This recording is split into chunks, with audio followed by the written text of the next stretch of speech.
and gentlemen, welcome back to another interview at the Inner Changemaker.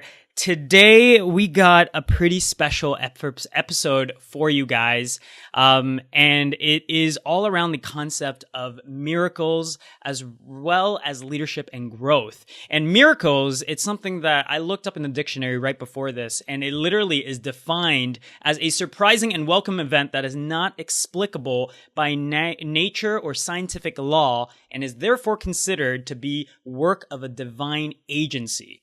Well, because we're talking about miracles today, there was a U.S. Airway flight 1549, which was an Airbus A320, and within 3 minutes of taking off from New York City at LaGuardia Airport on January 15, 2009, it struck a flock of Canadian geese. Funny enough, I'm from Canada right now, just northeast of the George Washington Bridge, and it lost all the engine power.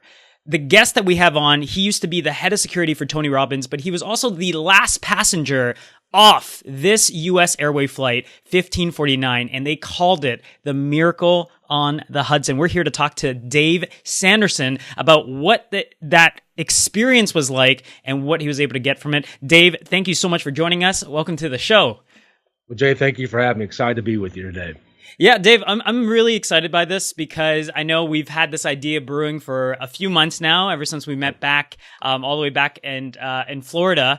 And I didn't want to give away too much because, you know, I know people have maybe seen the story. I love that right behind you there's the movie Sully, which the movie is based off of those events. But walk us through maybe a bit of the play-by-play for those that have never heard the story. Like, let's start maybe the morning of January 15th, before you're boarding the flight. Like, what was your life like then? Like, what did you have for breakfast? What was life for Dave before the flight? Well, thank you, Jay. Well, that morning, it was the end of a 3-day business trip. So we were actually starting our day in a distribution center in Brooklyn, New York. And this distribution center opened up at 2 o'clock in the morning. So our day started at about 5 o'clock that morning. So we got a very early start. Yeah. Now, my game plan was, I was head of what was called the consumer packaged goods area of my company, Oracle, for the Southeast. So I traveled a lot. So I'm normally booked my flights to be the last flight out because you never know how the day's going to go. Sure. You know, it could go well, it could go challenging. Right. Well, that day went pretty well. So we got done about 10 o'clock. So we got done about 5 hours of our job. So it was a Thursday. I wanted to get home. So I called a travel agent and worked with her, and she put me on flight 1549. I had a first class seat on the 5 o'clock flight, gave it up for seat 15A on 1549. So I think I was supposed to be on that plane for a reason. But there was nothing extraordinary about the day. It was 11 degrees and snowing. And I was one of the first set of passengers to board the plane because of my status. I travel so much. I was a chairman. Sure. So I went to seat 15A and did exactly what I did. And I hallucinate what everybody on this listening to this does. I went back to my seat, put the briefcase down, started reading a magazine, didn't pay attention. Didn't know what was going on. So I was one of those people who didn't pay attention. But about 60 to 70 seconds after we took off is when I heard that explosion. And it was a loud explosion. I had never heard anything on a plane like that before. So it sort of got my attention. So I sort of woke up and looked out the window.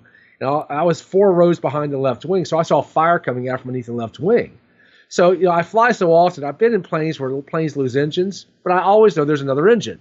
Right. And see, that's where I tell people God's grace enters for the first moment, because no one on that plane except the captain and first officer knew at that moment in time what happened on the left side of the plane where I was, also happened on the right side of the plane simultaneously. And that very rarely has ever happened on a plane where it happens at one time. Usually it's a boom, boom. Yeah. We heard boom. So everybody thought, okay, we have another engine. That contributed, I think, people not freaking out and not losing their heads, because I think everybody thought, okay, got another engine. Right. But as he crossed over the George Washington, he only cleared the bridge by about 400 feet. When this happened, it was roughly 3,000 feet up. He was descending into the Hudson River. And when he crossed the George Washington, he was roughly 1,000 feet. The bridge is 600 feet up. So he was roughly somewhere between 1,000 and 1,100 feet. And that's when he made his famous call. If you've seen the movie, Brace for Impact. And that's when I think everybody on that plane realized, man, this is not good. He used the word dire. I used the word serious, but I'll use his word because it's more impactful. And he was up front. It was a dire situation. But As we know, it was about 60 seconds after he crossed over that bridge is when he crashed into the river because, as he glided the plane over the bridge, he doesn't get enough credit for gliding the plane over the bridge. I think that's where a lot of this should go because he had to lift that plane up and with maintain speed and then put the nose back down to maintain speed. Right. So that gliding experience was critical in this. That's a part of the miracle that doesn't get talked about a lot. Yeah. But when he hit, go ahead. I'm sorry. I mean, Dave, I think it's so fascinating. I mean, the plane has no engines. It's literally just in midair, right? People kind of don't have an idea that, they think they have another engine, but really you guys are free falling in just a kind of a plane. What was when the plane hit the water? Did you what was happening during in your mind? Like, were you processing any of this? Because I think for a lot of us, that people that travel, people that think about kind of some crazy events, like what if someone breaks into my house or what if this house is on fire? They're always wondering, or at least maybe I'm always wondering, how would I act in those moments? Right. Yeah. So walk us through what was happening in your own mind as you were processing what was happening on the outside world. When he said brace for impact, that's the moment I knew that I could look out the window. We were heading towards the river pretty quickly. Yeah. So I knew it probably wasn't going to be a good situation, at least for me, probably everybody else. But I tell people, and I really don't talk about it much, but that last minute, when you all of a sudden you got about 60 seconds left potentially in your life, what goes on in your mind? And I digress this for a second because a lady from our church was in the earthquakes in Haiti. And she and I got together after she got back and we compared notes because we both went through a horrific situation. Yeah. And we both had a similar situation that last minute. What goes through your mind and what went through my mind and like hers, it's like the movie of your life going through your mind where you see everything with clarity. And I tell people, and she had the same situation. I saw things so clear that, if I go down and I'm going out, I hope I don't, but I'm ready because I've seen my life now. I know what my life's purpose was. And that's what I saw, and that's what I thought about. Is like, I hope my wife pays off the mortgage, all these things that we promised each other, right? I hope she does the right thing. But, this could be it, and candidly, I'm going to end up in a better place. So when you put your head down for that last second, because I had my head down, I was looking out the window. I shouldn't have been looking out the window. When you hit, it's like, oh, man, all right. But then I went back in my seat and forward in my seat, and all of a sudden I was still alive. And that's why I looked up the window, and I saw light, and I used that as a metaphor. Because, you see that light, it's like, okay, I see light. I have a shot, but I'm not out. Because when he hit, have you seen the movie, it's very accurate. Water started coming in immediately from underneath the plane and from the back of the plane immediately because of the impact. So now you're anywhere from ankle to waist deep into water immediately. And that's how fast it was coming in. And I was towards the back. The back of the plane had more towards waist. The front of the plane had more towards ankle. So I was sort of anywhere between knee and waist of water immediately. So people ask me all the time, Jay, it's like, did you get the life preserver? Well, I looked for it. It's like, but man, I ain't gonna hanging around looking for a life preserver. This thing's coming pretty fast, right? Yeah, I can imagine. But I just talked to somebody, an engineer yesterday, because they asked me a question, how did those seats break back? And I never could explain it because I've talked to people, but the engineer explained to me they're built for certain force, but so it hits that certain force, it should be going back because it protects the head and neck from too much of a jar. So some of the seats broke back, which I think is also part of this miracle doesn't get talked about because people got extremely resourceful, started walking on top of the seats. So instead of having one path, the middle aisle, all of a sudden you had 3 or 4 aisles going up. That's how people got out so quickly. And that's another metaphor for life and business I talk about is, you think you might only have one pathway to get something done, be resourceful and open your mind. You may have 3 or 4 different options you have to get this thing done. And that gives me another reference of my point. But, when I get to the aisle, because I didn't think about Jay to get on top of the seat. My thought was get to the aisle, get up, and get out. But when I got to the aisle, that's when everything started changing for me because what I heard is my mother talking to me. My mom had passed away in 1997. What I heard her tell me is, if you do the right thing, God will take care of you. But the great thing about my mom, Jay, was she never told me what to do. She gave me the options, my choice. Yeah. What's the right thing for me, right? My thing for me, I just get on out. But the right thing for me at that point was I always grew up in teams. So I went towards the back of the plane to see if anybody needed help. And there was a couple people that were struggling, an elderly lady that needed help. We were pushing her up the aisle, right? Get out, let's go, let's go. But then that's when I started making my way out of the plane. But that time it was already waist deep in the water. And I started to get out the right side at 10F, and like everybody else to get on the wing, but there was no room on the wing or the boat for me because I was the last passenger out and it was already filled up. So that's why I was in the plane waist deep in 36-degree water for about 7 minutes, holding on to the lifeboat that was hanging out from the side of the plane. So, people, I didn't know I was the last passenger out, Jay, until I was on Good Morning America, and someone showed the first picture they showed from it was me hanging out of the plane holding on to the lifeboat, and that blew me away. That blew me away. Yeah, I mean, I'm just getting entire goosebumps and emotional just listening to that story. And I think for anybody listening to this and watching this, they can only imagine themselves in those last moments of life. Right. Yeah. And what's happening in your head and how you're processing everything. Everything seems chaotic. There's water. I'm not a very good swimmer. So when you said that, I was like, oh my God, I think I totally, would pass out just from, how scared I would be. But I mean, being the last passenger off and being able to care for people, I mean, that really shows, the type of person you are. Walk us through. I mean, when you guys, I think when I met you, you were like, you had like no, not when I met you, but you said like when they took you off the plane, all your clothes are soaked, obviously. So you guys are back in the hospital. I mean, for a lot of times in the show, we always talk about, how can we become, what are the moments in our life that elevate us to become better leaders for those around us? Let me ask you this. Was that the moment that you kind of made that decision in your mind, or maybe it wasn't that because you were freaking out, or was there anything that happened afterwards, after the flight, that kind of elevated your leadership and you said, hey, I want to go and share this story message with everybody? Because just because people go through traumatic experiences doesn't mean they want to go and speak on stages and share their story with the rest of the world. Right. Yeah, that's a great question and great insight. It didn't happen that day because it was so erratic. There was so much chaos going on that day. Yeah. It really happened for me the week after. And what happened, the short story is, I got back home. I went to church that Sunday. Everybody wanted to talk to me. They saw it on TV. They wanted to talk to me. But there's a guy from our men's breakfast who wanted to talk to me and ask me if I speak the next week. And I had never spoken in front of anybody. I mean, I've been with Tony for over 10 years. He's the guy on stage. I'm the guy backing him up, right? Yeah. But here's my chance to get on stage. I'm like, sure, it's a whole bunch of old guys eating pancakes on a Sunday. I got it. And all of a sudden, 500-600 people showed up. And I didn't know what I was going to say. Yeah. So I sort of went back to say, man, give me something to say, man. I got to figure this thing out.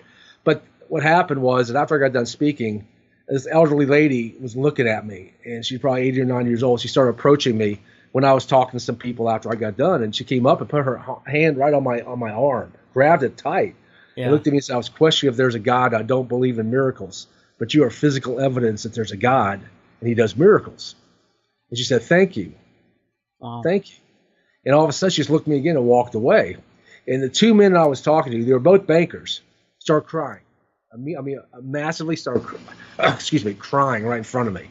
Yeah. And I didn't process it for a couple seconds, but that's the moment, Jay, I realized, what happened to me that day, it impacted somebody before she goes off to her great beyond, wherever that might be, believes I'm a miracle, and she believes in God. So I can impact people's lives, and that's what spurred me to do this more. I said, okay, well, I've impacted one life. Let's see how many more lives I can impact. And I use this to grow, because a lot of people on the plane, that people don't know this, and you might have seen you've seen the movie, you saw Captain Sullenberg going through some PTSD, right? Yeah. A lot of people on the plane went through PTSD. We all got counseling offers to go have counseling. All of us did. But some people did, and some people had a real challenging situation. And the people asked, well, what's the difference between you and them? And I said, well, I think what is the difference is I process in a different way, where I said, how can I add value and enjoy the process, where they are looking at it as, why did this happen to me? Right. I ask a different question, right? And I gave a different answer. And all of a sudden, I process and give, I can grow from this. And where there's unfortunately, some other folks took it as, why this happened to me? And they chunked it so deep in their bodies, Jay. This is psychology 101. They couldn't get it out. So all of a sudden, they started getting depressed to the point where they lost their jobs, they lost their marriages. And it's because they didn't process it the way I did. So, I mean, that's fascinating that kind of started. Even as we were chatting a little bit off the record, I think when when everyone's coming out from that, they're probably in shock, right? And I'd love for you to just share a little bit before we dive into this PTSD piece.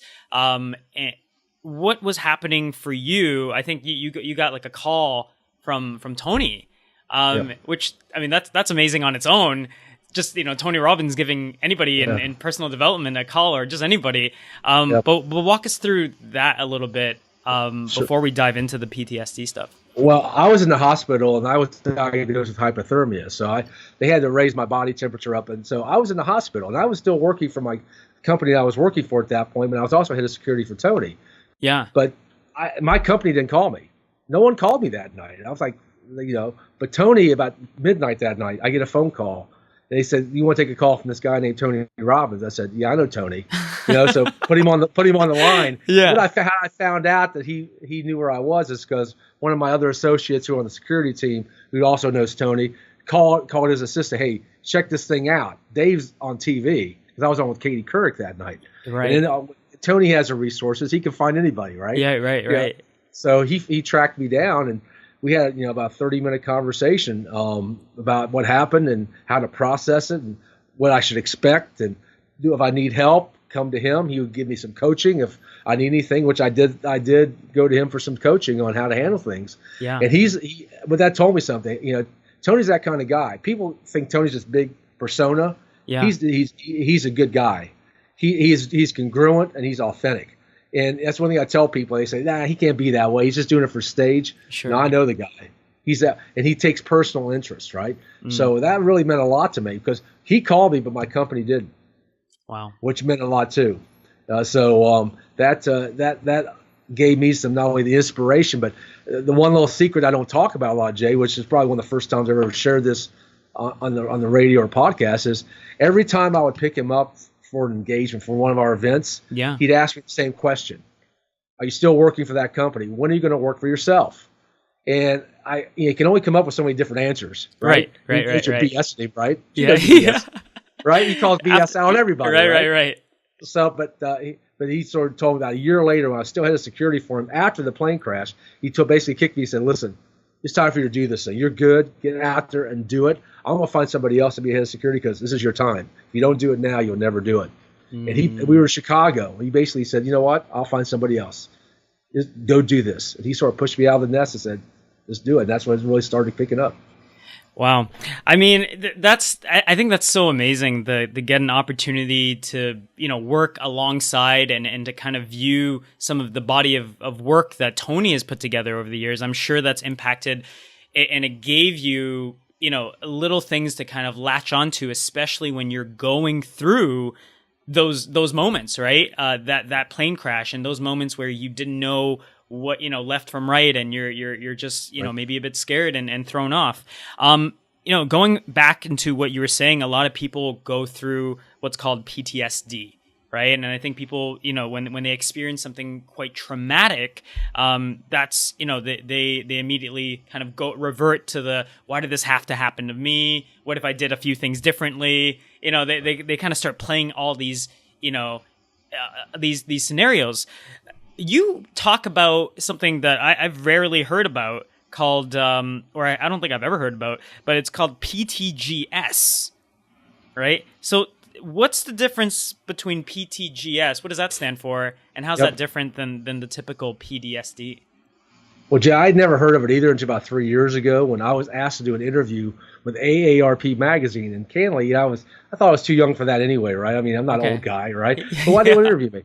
But they called me and they said, "We want to do an interview with you about this thing called post-traumatic growth syndrome." I said, "Well, what's that?" Okay. And they said, "Well, you're a perfect candidate for us to do this with because of what you've done since the plane crash. Use this traumatic experience and grew from it." And they used the example with me is we found out that you helped the American Red Cross raise over $8 million for fundraising by doing what you're doing. It's like you've grown from this. And we've had people look at your story, and we want to talk to you personally about how did you grow from something that's a lot of people went into a depressed state. Right. And then we found out later that Captain Sullenberger was going through the same thing, which a lot of us did not know. So I did this interview with AARP about post-traumatic growth syndrome. I started learning about it, and all of a sudden I started putting the pieces together. It's like, why me? What's the difference between me and them? Because like we just talked about a second ago, when I got done out of the hospital, the counselors were all telling me, you're going to need therapy, right? You're going to need to have this. Don't be scared to do this and that, right? But I was kept saying, I'm not. What's the difference between me and them? And I started putting the pieces together, and all of a sudden I started identifying how I started growing from this. And that year I was a top salesperson in our organization. All of a sudden, and all of a sudden I'm doing all these TV shows and all this stuff. And there's really comes down to about 2 or 3 different things. I talk about this in my TED Talk, right, as you heard. Yeah. But there's 2 or 3 different things that you do to grow from a traumatic life experience, which I call a personal plane crash, which everybody in this life, you, me, everybody who's listening will have something in their life. I guarantee it. Something's going to happen. No one goes through life with 100% roses, pixie dust, and sunshine. No one does. Yeah. Someone's going to have something, right? Whether it's a health scare, a fire, a flood, a car wreck, whatever it may be. You're going to have something. So I call that personal plane crash because I just would give it the metaphor. So I talk about the strategies I use and how you can grow from this. And one of the strategies is how to manage your state, how to manage your mind through these crises. And there's 3 ways to do that. And through your physiology, through your internal dialogue, and what you focus on. And I use the experience from the plane crash to give people a firsthand experience on how that happened. Because when the plane was going down in the last moments, Jay, and you think all hell's breaking loose, excuse my language. Yeah.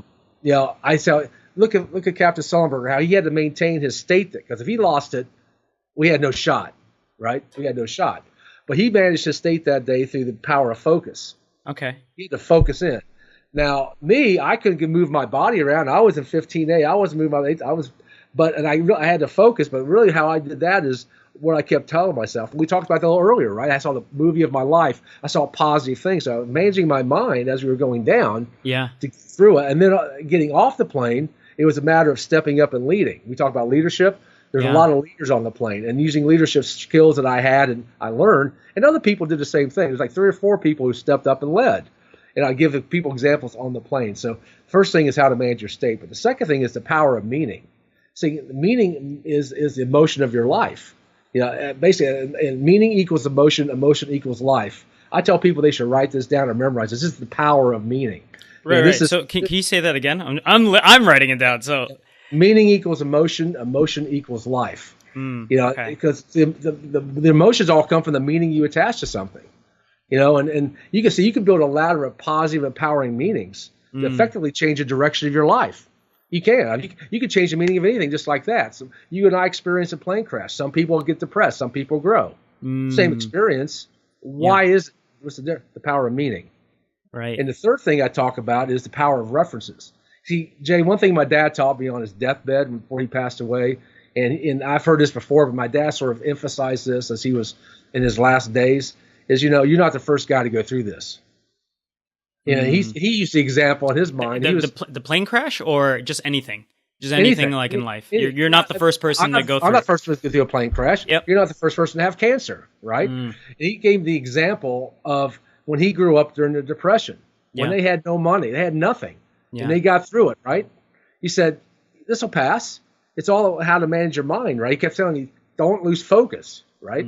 So my dad on his deathbed gave me this strategy on power of references. Yeah. Use other people's references. So I teach these three things on how to grow instead of getting into depression. And right now, one thing we're finding out a lot, especially in the military, in the law enforcement, all over the world, is so many people are going into a depressed state because there's so many negative things apparently happening. Right. In this country, you're in Canada, United States, people are making meanings out of things that haven't even happened yet. And all of a sudden getting upset, right? It's like, wait till something happens, right? And then right. And then you're allowed to be upset if you choose to be upset, right? Yeah. Exactly. But I mean, for the people that are listening and watching this, I mean, I hope you guys can see why I had to have David on, because we are talking about the power of state, the power of meaning, the power of references, right? I love that you said that meaning equals emotion equals life, right? And I mean, there's just so much to go on here. But let me ask you this, because I think a lot of people, they conceptually might understand this, right? And I've been having a podcast for almost 2 years now. And, people hear things and they're like, oh, that's really great. And I know that there's a few people that said this to me during my interviews, is common sense is not common practice. Right. And so is there a way when you're like, for people that are listening to this, maybe they're just having a bad day. Maybe they've gone through something kind of traumatic as well. Maybe recently it was, maybe it was a health thing, a relationship, maybe a business failure, whatever it is. How do you like when you're kind of like in that loop of just thinking a negative thought and right? Conceptually you're like, I want to get more positive. Maybe I got to be, maybe I got to be more grateful, but then you're cursing, you stub your toe on the table, you're like cursing the table and you're just in this negative loop. What are some ways for you personally that you get to trigger yourself back into, the right meanings, the right references? Like what's like maybe the first thing you go to? That's a great question. I'll answer it two different ways. Number one, you used the word I would use, trigger. Because I built triggers in my body. You see I'm moving? The way I trigger myself is through physiology. So like this morning, I'll give you an example. I came in my office, my screen cracked. It fell down, cracked. I was really upset, right? It's a bummer. But I had to put myself in a positive state for you. So I moved my body around. So number one, when I get in that state, and listen, every day ain't pixie dust and sunshine, all right? Everybody's got something. So first thing I do is physiology. But the second thing I was in a business meeting once at our church. And, our church was having a challenging situation at that point. And I was on the executive committee. And I looked at the minister. I said, hey, Ken, every day in Jesus' life wasn't rosy. Jesus had some bad days, right? What did Jesus do? And he told me Jesus' strategy. And basically Jesus' strategy was he read the scripture and he went out back and prayed. So, okay, well, if it's good enough for Jesus, I better give it a shot, right? Okay. And that's what I did. And that's what I do. And so I just did a talk yesterday about Jesus' strategy on leadership because he lays it out just that way is how do you manage yourself when all stuff's breaking loose? Because he had a lot of things breaking loose. Right? He had to figure it out, right? And so I go back, and those are the three, number physiology, and then I sort of go back to my roots. And it's like, okay, what's the basics, right? And the basics come to me from the Bible, the scriptures. Wow. I've never heard of that. I've never heard of the leadership of Jesus, and not that this is a religious, podcast, and I don't even think you meant it in that way, anyways. No. But I think when we look at leadership, and sometimes it's the most basic things, right? And you thinking about like even in that moment of going back and caring for whoever was back there and just making sure, just double checking. Before you took off, I mean, that exemplified your leadership. And I think a lot of people can learn from that. And as they're listening to this, the podcast itself, we've always talked about legacy over currency. Now that you get the opportunity to speak all around the world and share your story, and I know you're a great leader for people in your company and the message that you're spreading, how do you view that conversation of legacy over currency? Well, that's a great distinction because number one, I would have to, and I will be very candid. Up until probably right shortly after the plane crash, I was driven by achievement and driven by money. I had 4 kids, I had colleges to pay for, I had a lifestyle, right? Yeah. But then I started realizing, my life's bigger than that. I have to have more gratitude in my life. I have to focus on contribution, giving back, because so many people that day gave to me and all my whole life. That's why I started looking at, I didn't get to where I was just for me. There's a lot of people that had to put their inputs into me. So I changed my perspective as to how can I grow? I grow from giving gratitude. And one thing I learned is you get tenfold back when you give. If you give $1, you're going to get it back tenfold somewhere in your life. Yeah. Right? So that's what changed for me, is coming from an act of gratitude and contribution. So I look at my legacy as around that, where before Canley, I was out there trying to make the biggest buck I could likewise, right? I was a sales guy, I was like, but money's important, but it doesn't drive me as much anymore. What drives me is impacting somebody's life every day. That's why I do what I do. And my wife had to see that firsthand because she didn't buy it. When this all happened, she didn't buy it because we were all driven on this. Right. But she physically saw me impact a youth's life, like an 8-year-old boy's life, physically. Yeah. And I got her emotional. Once you get somebody emotional, they got it, right? Yeah. That's when you get it. It's when it's inside you, right? It's not up here. It's in here. That's when my wife started realizing. That's why my wife allows me to do what I do, Jay. That's what's called legacy, right? It's not about the money. It's about how's that long-term perspective of what am I giving back? Yeah. What can I give back? Dave, I just realized something that, I mean, it's so great to have you on because from impacting the people at your church to just listening to the way that your wife is reacting to the new you, to I'm sure other countless examples of how people are reacting to you. I mean, that in itself is kind of my definition of changemaker, right? Of changing the people, changing their lives, not trying to change them, but just changing their lives, just to show a different perspective, right? Exactly. And that's the word. Exactly the word is a different perspective. Exactly right. And I just think it's so great. Like, when did you kind of realize that you were in turn doing that with the work that you do? Because I love the distinction you said earlier. You said it's all about giving value, right? Rather than focusing on me. And I've said this story many times. It's like whenever I started in the business, everything was around how does Jay make more money, right? How does Jay make profit? How do I make this work, right? And it wasn't until I put on the different hat and it said, how do I make this interview or a piece of content so valuable that people want to share it and it touches people emotionally? It wasn't until that happened that we started getting more traction, right? And more people became into the community. And I don't say that as much as a marketing tactic or a business tactic, but fundamentally, I think you're so spot on with the value piece. But when did you start realizing that was what was happening around you? I think the first time was a week after I just impacted that older lady's life. Yeah. But as I started speaking, so many people would come up to me and want to touch me and tell me their story and just brought me into their family, basically. And all of a sudden, I started getting a part of all these people's families and understanding where they're coming from and the pain they were having and how I could help them alleviate pain. And, they went back to that, changed the primary question of how can I add even more value and enjoy the process.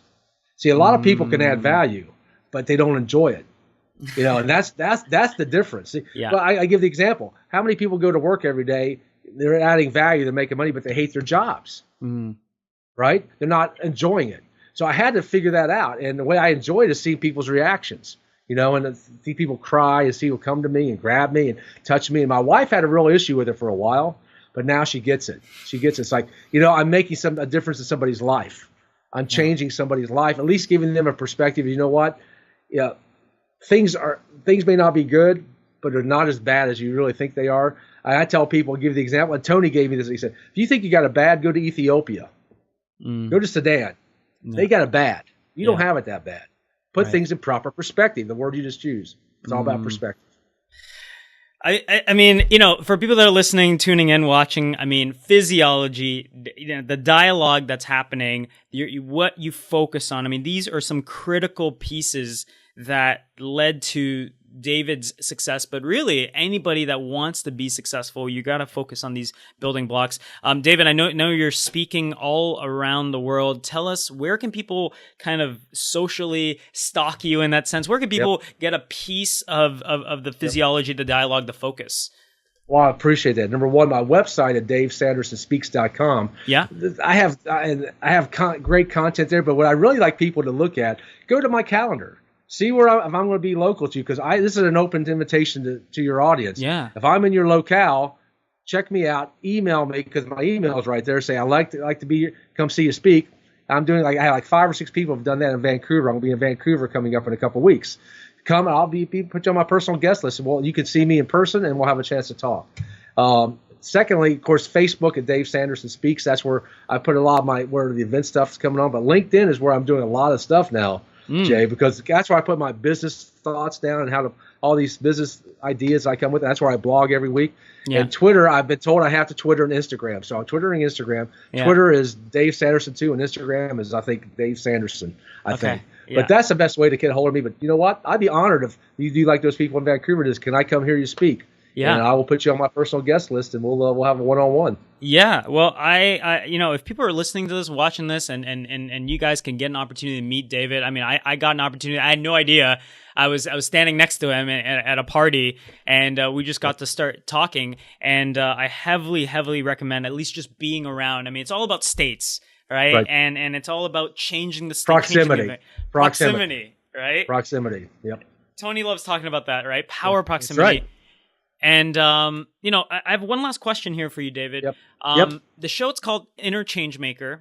And I'm just curious, what comes to your mind when you hear the word changemaker? somebody who can impact somebody's life to give them a different level of perspective, different vision, different realm. So they have options and choices. See, I'll leave you with this. The one thing I learned, Tony talks about this a lot, and it's so true. If you have one option, you don't have option. You have an answer. You have two things, you have options. But if you have three things, you have a choice. And what you want in life, the people who are successful have choices in life. They're not the ones who have options or this is the answer. They want choices. Successful people have choices. So I'll try to open up yourself to when you have a challenge, giving 2 or 3 different choices to have. So then you have a way to sort of put in your mind as what's the best choice I can make at this point in time and for the future. That changed everything for me when I started looking for 3 or 4 different ways to do things instead of this is the way it's got to be done. And the plane crash was a model reference for that. If there was one aisle, I'm going to be candid, this may not turn out the way it did. But now you have 4 or 5 aisles, all of a sudden 5 choices, and look what happens. You turn from a potential tragedy to a miracle. That's incredible. And you guys want to increase your choices, increase your state, and get a little closer to David Sanderson. Make sure to go follow him on the social media. I'll link all the channels down below as well as website. David, I really, really appreciate you coming on. And I just want to take a few seconds longer and just honor you for being a great change maker, for giving us the different routes and choices, and reminding us that we do have choice, reminding us to give some value, and reminding us to change our states when we are not feeling amazing and 100%. So I applaud you, and I appreciate you for coming on to the show. Thank you, Jay, for having me. God bless you, man.